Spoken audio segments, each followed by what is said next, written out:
everybody, today we are going to talk about twirling. Okay, you can call this spada twirling, which means the sword. You can twirl the sword, or in this case I'm holding a Eskrima stick. We're gonna call it stick twirling because you're actually twirling with a stick. One of the things that you need to understand when you're twirling with a stick and or any weapons, of course, to make sure that you have a good grip. A lot of the people sometimes would twirl like this, which really is not good because you're not really hanging onto the handle of the weapon and the weapon could fly off, which is a bad thing not only to yourself but also to the people around you. And there's no cutting there because you can't hang on to it good enough. So what you're gonna do, first thing we're gonna do is we gotta make sure that we got that grip like this, and sometimes it's hard because of the wrist. So what you want to do is just kind of loosen this wrist up. That's a little bit hard. What you want to do is you want to a little bit open, maybe one, finger over there, and then eventually close it. Maybe start with the 3 or something, and then eventually you can get it. This is a basic warm-up, so you can kind of do this. Now people are gonna wonder, what are we doing with the twirling? Why are we twirling? The twirling is like a double impact strike. If I hit you with this and it doesn't come, I hit you again. That's the whole thing, see? If this is a blade, it's a cut and another cut. Does that make sense? So there's really a good practical application of the twirling. It's quick, fast, simple. It's a great way to loosen up your wrist and actually being able to handle your weapon. So let's go right to it.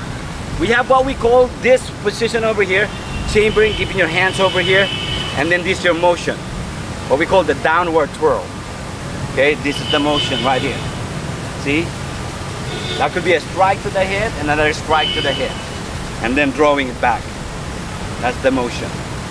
The next one is, of course, we got the thrusting and then upward. See? We got the downward, upward. Follow me slowly. 1, 2, up, 3. 1, 2, up, 3. 1, 2, up, 3. That's the motion. Up, 3. Okay.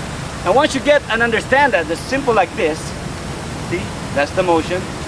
What you can do then is practice it, what we call different angles. I'm just gonna show you real quick and then go from there because we don't want to be too long on this video. I just kind of want to show you where you can take it. Some people might already have this down, so I'm going to show you another angle. This is sideways angle. See? The same. This is downward angle, sideways. And then you got this 45 angle. And then of course you have upward angle. Okay? From that position you can go ahead and have fun with it. You can go downward, upward, you can go this way, back to this way. And then of course you can take it from there. Have fun with this twirling video. Purpose is very simple.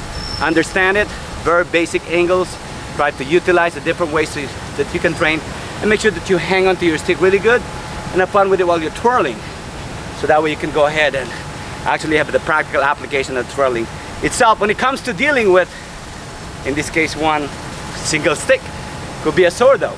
You can hang on to the sword, do the same exact thing. It changes everything. The dynamics of the cuts. The dynamics of the cuts. It's different. It would change because now it's softer because you're using the weapons as a bladed weapon. So anyway, have fun with this video.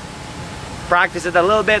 Hope that you learned from it, and then I hope to see you sometime in the future in studying thank you for your interest for studying and looking into one of the most practical martial arts in the world, the Philippine martial arts. In this case, the Philippine combative system. Until I see you again next time, mabuhay.